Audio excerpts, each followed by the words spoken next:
What's good, people? This is Cypher. I listen to music so you don't have to. I'm also an artist. And in case you've been living under a rock, Kendrick Lamar dropped an album at lunchtime. Yep, at noon your time, 11 o'clock mine, and also on my lunch break. So, bad Kendrick. Why would you drop it at 11 a.m. on my lunch break? I couldn't even do nothing. I couldn't even do a drop because I was at work. But I digress. Either way, he dropped the album. It was a good album. Was it? Well, let's break it down. I do this thing so we can all understand exactly where he's coming from as an artist. We all are artists and we all have different ways of getting our thoughts out, particularly musically, in a way that really justifies our actions and how we look at things, right? So everything that's been happening with Kendrick Lamar and Drake, would you expect to hear on this album? Well, let's see. Everything that's been happening with the Super Bowl and Kendrick Lamar, what you expect to hear on this album? Well, let's see. We're going to break down every single song, what it means, and what we got from it. Please make sure you hit that like button and subscribe to the channel. Hit that bell for notifications so you can see more great videos like this. I promise you, I deliver even on Sundays. The first track was GNX, a self-titled intro to the whole album, GNX. It was an intro. Not much going on. It was a nice little, slip and slide intro into the album, and kind of gave me like a Goody Mob feeling, like a CeeLo Green, whole Goody Mob, all them type feels. More so the percussion and everything else, but all he was really doing is kind of flexing a little bit, you know what I'm saying? And that's what you really do on the intro to an album after being gone for a little minute. Kendrick Lamar dropped his last album in 2022, Mr. Morale and the Big Steppers, and that was more of a really deep, conscious album. So now we're going to go into something a little more fun, a little more liberal, and something that kind of, eases into something a little more dissolvable. The next track is Hey Now. I'm not going to go through all the features. I'm just going to go through the ones that really just stand out like that. And these guys really did pull on with these features. They had some good features, good lyricism and everything. Again, another like flex type record, more so on a West Coast type beat. And also, it was pretty good. It was nice to hear some people, go on there. The way they started off, it kind of gave like Yin Yang Twins, the Whisper song, that type of feel. And I didn't know if the album was really encompassing all the legends of the past and trying to reincarnate that type of vibe and feeling, which goes into the next song, but I really got that from this, Yin Yang Twins. The next track was Reincarnated. Reincarnated was more so like it had like a Spanish guitar. It more so sounded like a Tupac vibe on a Spanish guitar beat. It was really good. It was different, you know what I'm saying? He was basically saying like if he had a different life, if he reincarnated into something else, into something better, into something different. And it was just a way of trying to explore and see what things would be like if things were a little different. But he definitely had that Tupac vibe to it. The next track was Gloria, which I'm pretty sure featured SZA. More so a song that makes you feel like you're in love. Talking about this woman that does all this stuff for you, that's always been there, that made you just as happy as she made you mad, made you just as happy as she made you sad, but there's always been there, ride or die. It was really good. It had SZA on there. Kendrick Lamar did some singing. Definitely SZA, she killed that.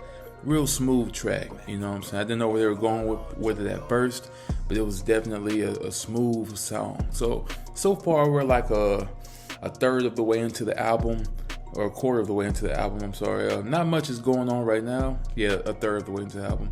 Not much is going on right now. It's more so like a reflective, introspective vibe so far. So nothing really is popping off right now, but we're definitely setting the scene for something to come. The next track was TB Off. Now this is the first song I heard today, or whenever this album came out. I don't know if this is playing today or the next day, but I heard this song first. This was what I heard that got released. I got a notification for it. Even though he dropped this whole album at that time, I got TV Off first, which was really good. It was a really good standout track on there. It was a West Coast type track, you know what I'm saying? DJ Mustard on the beat, you know what I'm saying? It was a really good track. TV Off was real so like I guess you could say an ode or an homage to Thuggish Ruggish Bone. This revolution will not be televised. Or even if you don't go to Thuggish Ruggish Bone, at least that scene where it's this revolution will not be televised. We're pretty much saying whatever we want. We're going off on a tangent. If you don't like it, deal with it. And we're going to say what we're going to say and express ourselves. So if you don't like it, kick rocks and turn the TV off, because we're going to say what we're going to say and we mean it when we say it. Also, we can't forget the infamous mustard. That's probably going to be used in a lot of memes and shorts. I thought about doing it myself. I'm not really sure. It depends. But yeah, that's definitely a standalone track and a standout record. Whacked Out Murals. Whew. Now this one things get a little touchy. All right, we're touching on a lot of things here. We're talking about the Super Bowl situation in which Kendrick Lamar refers to Lil Wayne and Snoop Dogg as legends, but also saying how he felt almost kind of slighted because he looked up to these people. He's bumping the Carter 3. He looks up to Snoop Dogg, but he's also looking at like, wow, you really you kind of let me down. You know, I let you down, you let me down. I know he referenced Lil Wayne saying that he felt like Lil Wayne was not so hating on him, but kind of like, you know, got a little tight with Kendrick as if it's Kendrick's fault. It's really not Kendrick's fault. Everybody should be happy for Kendrick having that Super Bowl spot. Be mad at Jay-Z. He's the one that rearranged everything and changed the game, right? It was supposed to be Lil Wayne, but ended up being Kendrick Lamar because of Jay-Z. So I think it was just misguided anger, and Lil Wayne unfortunately has a past in doing that with Young Thug too, because although things were going really sour with Birdman, he took out his aggression on Young Thug, who really had not much to do with it at all. Only problem is Young Thug, being where he's from and coming from where he's coming from, decided to return the smoke back. So basically what happened with Thug and Wayne, if you didn't know, they had that beef because Birdman felt like Young Thug was taking, or Lil Wayne felt like Birdman was making Young Thug take Lil Wayne's place. And while Lil Wayne's fighting for his career, Young Thug is flourishing in spite of Wayne, all under Birdman's wing, ironically. So yeah, when Young Thug wanted to be like, see his mentor Wayne, see his idol, his hero, Lil Wayne kind of shrugged him off like, yeah, whatever, man. And that's kind of how it's kind of how things have been going. So when you hear this situation, you're like, yeah, that sounds about right. Wayne kind of has misguided anger towards certain individuals, and that kind of happens like a lot, and that's why you got a lot of squash beefs too. Whatever happened to Lil Wayne and Big Sean, they had a beef for a minute. All of a sudden, they on a record together. Lil Wayne and Young Thug, they had some beef for a while. All of a sudden, they're on a record together. It's the same thing, rinse and repeat. So he mentioned that, and I think he mentioned Snoop Dogg posting that tailor-made freestyle by Drake, which was just odd. Because although it's Snoop Dogg's AI, you're still not supposed to do that, right? Because this is the little homie, right? Then you say a long time ago on a Breakfast Club interview, when they asked you about Drake and Kendrick, you pretty much said that Drake was talented and that Kendrick was gifted. And that's the difference. I still remember that because this was way before there was any type of real feud. It was more so on the cusp of getting there. That's when Kendrick, I think, had dropped. I think that's when it first began, and that like 10 years ago. Yeah, Kendrick had said what he said about Drake post Control, and it was a thing. It was a time to be alive for sure. So yeah, come on Snoop. But that's basically what happened. Kendrick Lamar pointed that out with Lil Wayne and Snoop Dogg, and I mean, you can't really blame them for feeling the way. I mean, they felt the way, so they expressed themselves the way they expressed themselves. But other than that, the song dealt with racism, living in America, living and dealing with black people who also express racism towards other black people. The hate is real, so that's why he's whacking out all those murals. Next track is Peekaboo, very soulful sample that turns into a West Coast banger, and you pretty much know what it is. Chitty chitty bang bang, we outside. That's what it's about. They outside, they doing what they doing. West Coast crip crip, you already know. That's pretty much what it is. Peekaboo, I see you. Don't try to run, don't try to duck. We everywhere. That's pretty much what the track was. Although it was pretty passable, it was easy to forget, it was still a good record. Luther, another soulful sample. Smooth, laid back, SZA singing. Might have had Sam Drew, not really sure, but definitely nice. It was basically a song like If the World Was Mine, or a reincarnation of If I Ruled the World. Lauryn Hill, Nas. So that's basically what the track was. Really good record. Stands out a little bit, but not in comparison to Reincarnated, or I'm sorry, as Gloria. Gloria, I think, stood out a little more than that did, but still the same aesthetic and vibe. Dodger Blue is just singing while you riding, singing about the city of LA. That's pretty much what it was. Nothing too big, nothing too spectacular. Again, we kind of on chiller, filler mode, you know what I'm saying? Chiller, filler mode is those songs that are decent and passable, but not necessarily needed to accompany the album. They're just there to fill up space and time. We have the Heart Part 6, or as the people say in the comments that are Kendrick fans, the real Heart Part 6, the official one. And yes, this is a big deal because it overwrites what Drake had did with his The Heart Part 6 disc. So it's one of those things that I'm gonna go back to at the end of the video, but he's definitely erasing that. With the Heart Part 6 is made different. It's not just a freestyle, it's not broke up into pieces. It's just a song with a hook and everything. And it's just pretty much about nostalgia.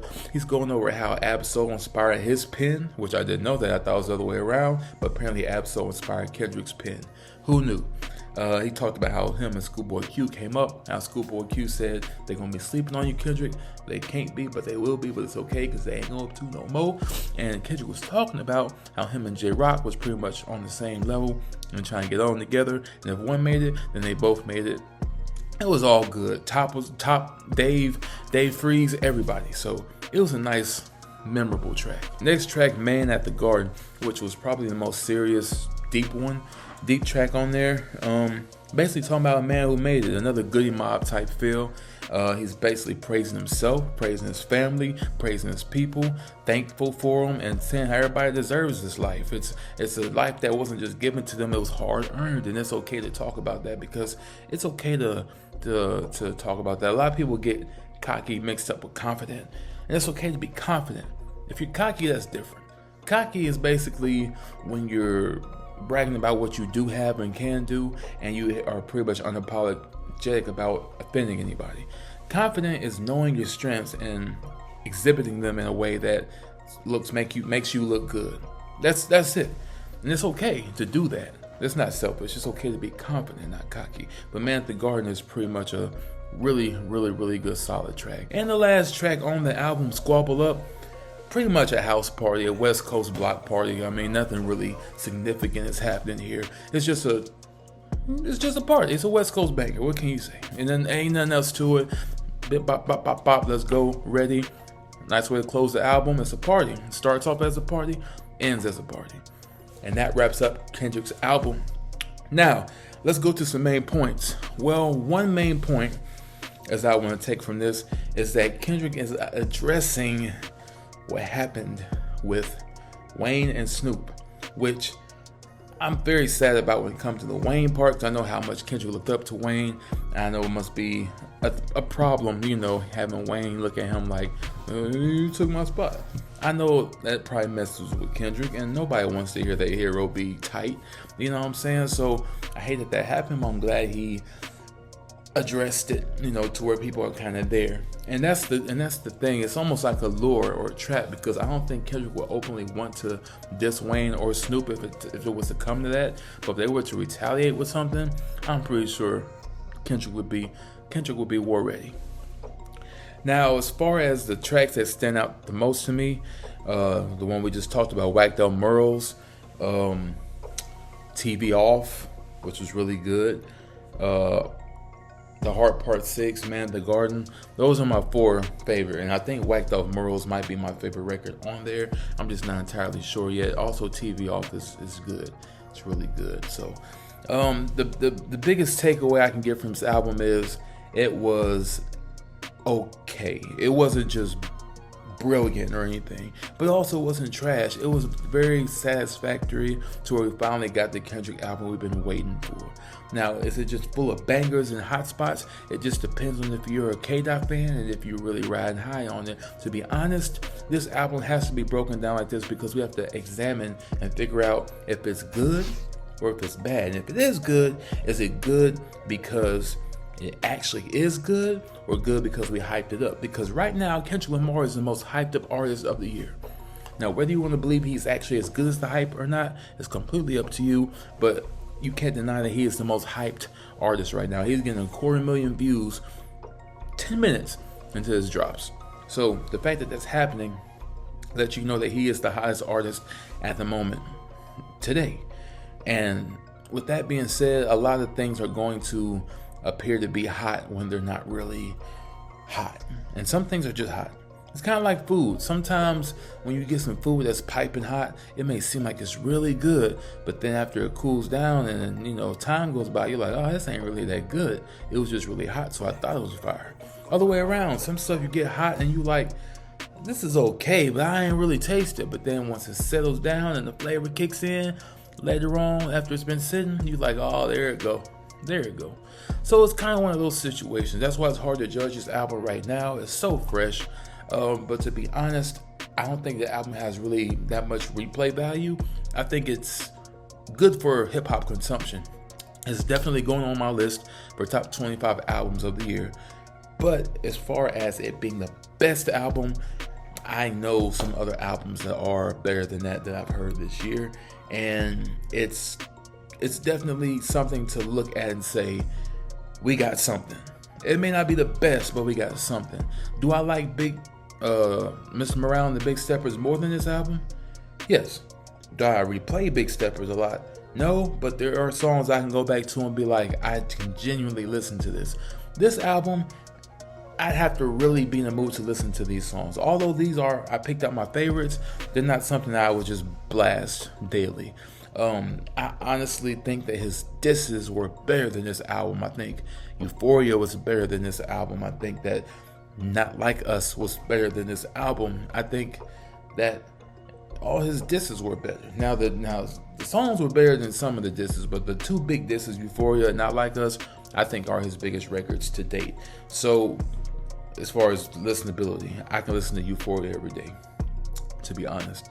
But yeah, this album is pretty good in its own right. It's not the best album of the year to me, but I might feel different once the list is made. But it's definitely gonna have the hype. I mean, it's Kendrick. He has had the hottest year of his career, and it's only gonna get bigger from here, from what it looks like. So yeah, that was my breakdown of the Kendrick Lamar GNX album.